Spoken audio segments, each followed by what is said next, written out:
Eu não escolhi, né? O empreendedorismo chegou para mim assim como um acontecimento, como a única opção.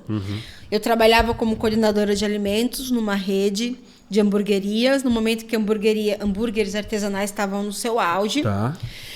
Tinha um trabalho muito bacana lá, estava muito realizada, e trabalhava numa faculdade, no ensino superior, à noite, e eu engravidei. E aí, com a maternidade, eu fui percebendo o quão é complicado ser mulher e mãe no mercado de trabalho. Porque logo de cara, eu era uma grávida que passava mal. Assim, o cheiro do hambúrguer me fazia ter ânsia de vômito. Então, eu tive que ser tirada daquele ambiente que eu trabalhava e me colocaram nada menos do que num quartinho de mais ou menos 2 metros quadrados, onde eu tinha uma mesa, eu tinha que desenvolver receitas, mas eu não tinha um computador. Então, eu competia com o computador do gerente, da assistente administrativa. Quando a pessoa parava de usar, eu ia lá e usava um pouquinho. Enfim, bastante hostil. Ali, por volta do 7º mês de gestação, meu psicológico estava destruído. E eu entrei, no começo do 8º mês, eu entrei de licença maternidade, só que quando eu entrava num trabalho, eu tinha que entrar no outro, porque eu era CLT. Então, passei a ficar em casa. Curti minha gestação, tudo mais. Pedro nasceu, lindo, melhor coisa da minha vida, toda feliz. O meu trabalho de coordenadora me demitiu logo em seguida. Tá. Aí voltei para as aulas, só que eu era uma mãe que produzia muito leite. Eu doava de 8 a 12 litros de leite por semana para o banco de leite e ainda alimentava meu bezerro, que tinha, né? Era bem redondo. Inclusive, esses dias uma seguidora me contou quem era, que era uma vizinha desse meu prédio, e ela falou assim, ficava muito curiosa para saber quem era a mãe que doava leite. E aquelas mulheres saíam com aqueles botes, um monte de sacola de leite, eu ficava muito... Até que eu descobri que era você. Então, eu doava bastante leite. Mas esse doar leite, o leite materno, assim, quanto mais a gente tira, mais a gente estimula a produzir.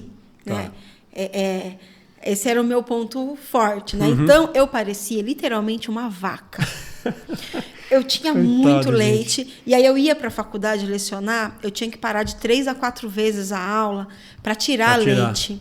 E o corpo discente, não entenderam isso. Quando chegou no meio do ano, nas férias, eu fui demitida. Então, eu tinha um filho e tinha perdido meus 2 empregos. Caraca.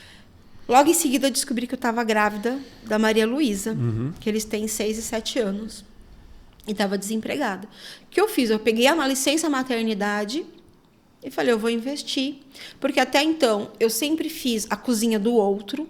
Trabalhei em cozinha peruana, cozinha espanhola, cozinha francesa, mas eu nunca trabalhei com a culinária que representasse a minha cultura. Agora eu vou começar a fazer uma comida que me representa. E aí eu conheço bastante pessoas que trabalham no ramo da cultura, a gente começa a fazer contato, tô fazendo serviço de buffet, e aí começa a fazer um aqui para o pessoal gostar, e aí começa a criar corpo, tudo isso. Aí eu começo a me ver como empreendedora, porque até então era uma forma de fazer dinheiro. Entendi. Aí eu começo a me ver como empreendedora. Tô me vendo como empreendedora. Logo, eu tenho uma empresa. Se eu tenho uma empresa, que eu preciso? Eu preciso de uma logomarca, eu preciso profissionalizar tudo isso. Aí eu começo... Quando a Luísa tem 9 meses de idade... quando está tudo fechado, já tem um molho chermola, já tem rótulo, já está tudo desenhado, e aí a coisa começa a criar realmente corpo. Forma, né? Para entrar no mercado. E isso faz 6 a 7 anos que tudo começou. Então, ainda estou no começo de tudo, mas percebo que eu ganhei muito mercado, ganhei muito visibilidade. Aí a gente entende que a gente precisa não só vender uma comida que seja saborosa, que agrade o paladar do outro, mas essa comida tem que ter conteúdo. Antes de estudar gastronomia, eu estudei história.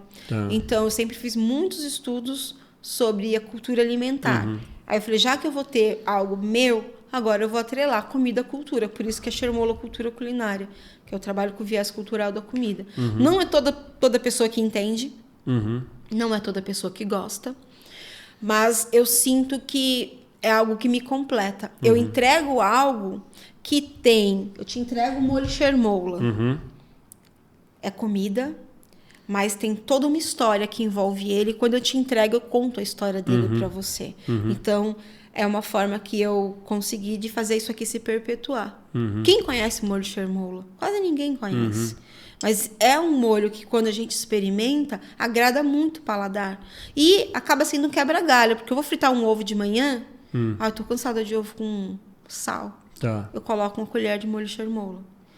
Tá muito corrido, não dá tempo de fazer o molhinho da salada. Eu mexo, coloco na salada. Pronto. Então é versátil, é prático de usar isso no dia a dia. Quem não merece algo prático no seu dia a dia, saboroso e nutritivo? Né? Então, eu percebo que hoje o projeto vai se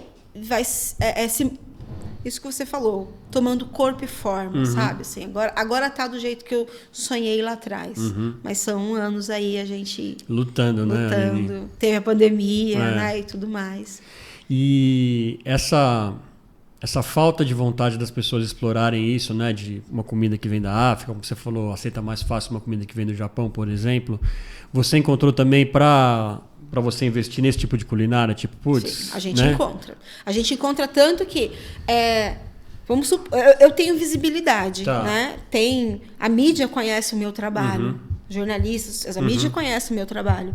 Aí, de repente, um canal de culinária que conhece o meu trabalho, que já contratou meu serviço para algo específico, lança um programa que contempla uma outra cultura, mas não a cultura culinária africana. Nas faculdades, por exemplo, nos cursos de graduação de gastronomia, a gente ainda não tem, dentro da grade curricular, uma disciplina que trabalhe essa cultura culinária africana.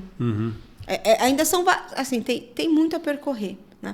Porque se eu não mostro para a sociedade o valor dessa cultura, a sociedade também pode não reconhecer.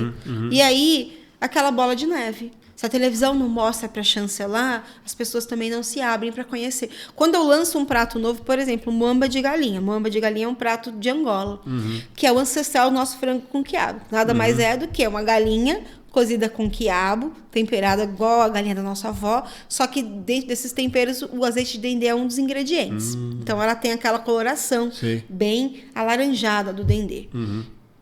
Para mim é atrativo. Melhor ver um prato alaranjado, vivo, uma cor viva, do que uma cor opaca. Né? Para os meus olhos, toda vez que eu vou vender a muamba, eu tenho que contar toda a história da muamba e chancelar ela a partir do frango com quiabo. Caraca.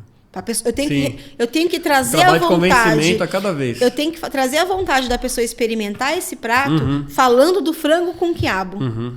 Porque se eu falo que é muamba e falo que é um prato africano, eu volto depois. E não volta. Aí tem que contar todo... Então tem todo um trabalho. Além de ter um conhecimento, uma pesquisa prévia, né? Que você capta todas essas informações. Na hora da venda, você tem todo um trabalho de explicar sobre o que é aquele prato, etc e tal. Senão não vende. Eu trabalhei durante muitos anos em feiras gastronômicas. Vai ter um festival, não sei o que, vai ter as barraquinhas lá de comida. Sempre que eu vou... Agora eu não trabalho muito em feira, só se a feira for muito grande mesmo, né? Mas se eu estou presente para explicar, vende que estoura. Você já teve feira de ser a barraca que mais vende, com concorrentes grandes ao meu redor. Se eu não estou para explicar todos esses detalhes, não vende. A venda não converte. Não. Por mais que você instrua a pessoa, coloca a pessoa ali, não vende da mesma forma. Tem que ter todo esse entusiasmo, que eu acho que é algo que vem de dentro, algo de quem realmente pesquisou na fonte, mostrar e tal. E aí você vai olhar com certo olhar, eu vou reconhecer. Aí esse olhar, ele tá meio duvidoso. Olha, mas vamos fazer... Aí convenço você a provar. Uma vez que você provou, já teve vezes da pessoa provar, voltar e comprar 3. Olha. E comer os 3. Sim. Não é os 3 para fulano, ciclano, beltrano. Não, eu consumir. Vou comer. Exato. E aí a gente vê essa barreira do preconceito. Eu não conheço, mas eu me recuso, não. Entendi. Já o sushi a gente come. Entende? Esse seu exemplo foi ótimo. A minha questão é, o que o sushi tem, que a gente olha para ele e a gente fala, nossa, eu quero você, te adoro, não vivo sem. Nada. Não é esse tipo de apelo que o sushi faz. Mas a forma como a gente foi convencido de que ele é saboroso, de que ele não é calórico e etc e tal, impregnou na nossa cabeça de uma forma tão profunda que a gente aprendeu. Eu adoro sushi. Né? Eu não gosto, sabia? Eu sou acho que um dos poucos paulistanos que não come comida japonesa. Gosto, só que eu tenho essa questão intrigante. Por quê? Por que que as pessoas gostam desse negócio que eu olho e acho super estranho, e a pessoa olha para o acarajé e sai correndo? Nossa, eu vou direto no acarajé. Né? E aí tem essa questão, eu olho por esse viés, de que aquele alimento pertence a um continente que é renegado, que as pessoas, quando a gente fala de África, falam de miséria, falam de guerra, mas só fala a partir de uma perspectiva negativa. A gente não fala que em Nigéria tem um monumento que é 3 vezes o tamanho do Cristo Redentor no Rio de Janeiro. A gente não fala dos museus africanos. A gente não fala da culinária africana exaltando ela.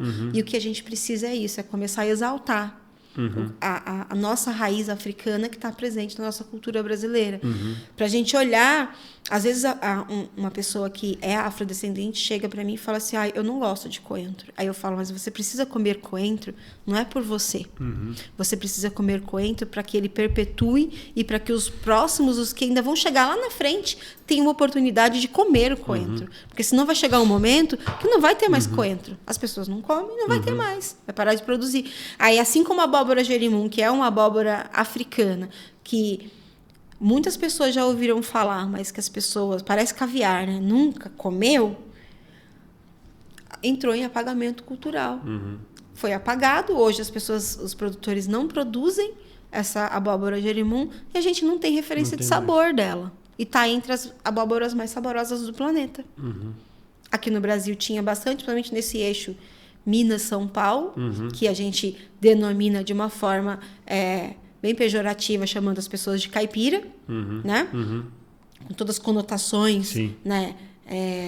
Preconceituosas que tem em cima disso. Esse eixo era um eixo que tinha bastante, porque os africanos trazidos do continente africano trouxeram essa cultura, foram para essa área de mineração, depois vieram para o café e trouxeram consigo a cultura. Mas ao longo do tempo a cultura foi sendo apagada. Hoje a gente não conhece mais o sabor da abóbora jerimum. E assim como a galinha da Angola, que também quase ninguém come, que é a galinha mais saborosa do planeta, a abóbora jerimum está entre as mais saborosas. É a mais saborosa do planeta? A galinha da Angola E é uma galinha africana que só foi reconhecida como galinha já nos anos 70, entre 50 e 70, porque antes ela era tida como uma ave da família das avestruzes. Porque ela voa, e galinha, a denominação de galinha, que galinha não voa, entre outras, as quais os cientistas olhavam a galinha da Angola e falavam, não, isso não é galinha, isso é um parente ancestral do avestruz. Aí a gente vê o quanto a ciência que é feita a partir da pessoa que não tem o olhar no sentido de valorizar o que não é seu, é também preconceituosa e racista. Então, muitas vezes, a gente se basear em fatores científicos, dados científicos, para explicar algo, a gente tem que lembrar que aquela pessoa que determinou aquilo era uma pessoa, era humana, e ela tinha suas tendências. Então, talvez aquela explicação seja tendenciosa.